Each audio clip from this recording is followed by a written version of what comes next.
Welcome back to BYoungMinistry.blogspot.com to another blog and another podcast. Today's a sad day because today is our last day in 1 Timothy. I've thoroughly enjoyed our study of 1 Timothy. Today we're in 1 Timothy 6, verses 20 and 21, which reads, Timothy, guard what has been entrusted to your care.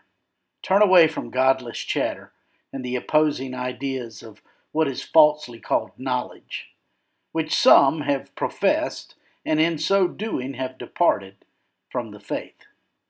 Grace be with you all. That's 1 Timothy 6, verses 20 and 21. Today we come to the final two verses in Timothy. In these two verses, the Apostle Paul issues us a call to guard the truth, which is a fitting way to end this letter. When the Apostle Paul wrote, Timothy, guard what has been entrusted to your care, he was speaking of the truth as is set forth in the Bible. Just like Timothy, we have all been given the truth, but we tend to take the truth for granted. It is the truth which enables us to know the difference between right and wrong. We live in a world full of deceit, and many are being deceived, and they do not have one idea of the deception that they are under. We guard the truth by living by it, and by not allowing anyone to take it away from us, or to water it down with false teachings. The Bible is the self-revelation of God. This is our primary source for all that we know about God. If we say we believe it and we don't live it, then we are not taking His word seriously. But the Bible is the most sacred thing we will ever hold in our hands. This is the ultimate sacred trust. Guarding the truth is not only a matter of right interpretation, it's a matter of right living. When we think about the sacredness with which people treated the Bible, who gave their lives for it, martyrs whose literal blood was poured out in their guarding of God's truth. And then we have people who treat it flippantly by using the scriptures to get rich. In the remainder of verse 20, we read, Turn away from godless chatter and the opposing ideas of what is falsely called knowledge. Paul commands us to turn away from godless chatter and the opposing ideas. The word godless is the Greek word bebelos, which originally was used by the Greeks to refer to everything outside the sacred grounds of a temple. It then came to mean anything unsacred.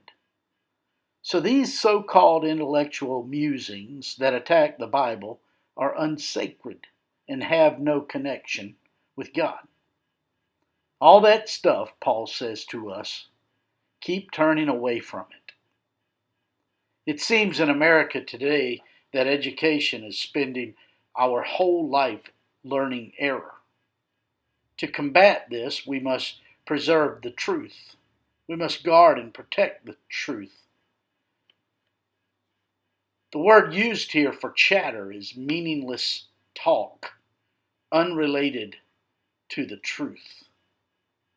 We must stay away from it, the apostle says. Professors who use science to oppose the words of God say that God didn't create the universe. It evolved.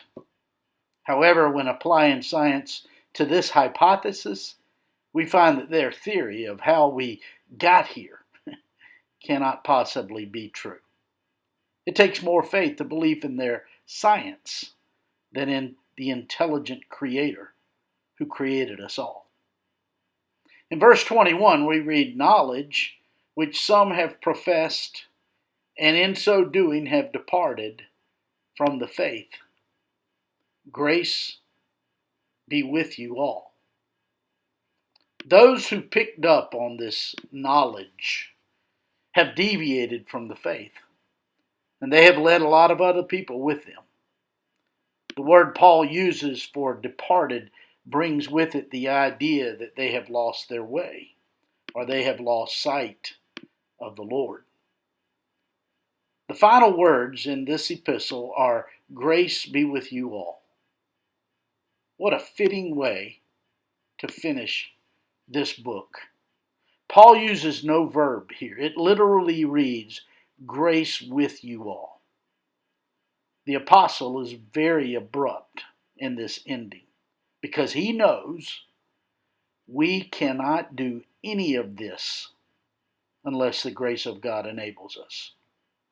We must believe the Word of God to the point that it defines us. We must believe the Word of God and defend it with our very lives. If we do, we will preserve all that keeps us and our culture from spinning out of control. My friends, I trust this podcast and this blog are helpful to you in your walk with the Lord. If I can be of further assistance to you, don't hesitate to send me an email at BYoungMinistry@gmail.com. Hey, have a great day.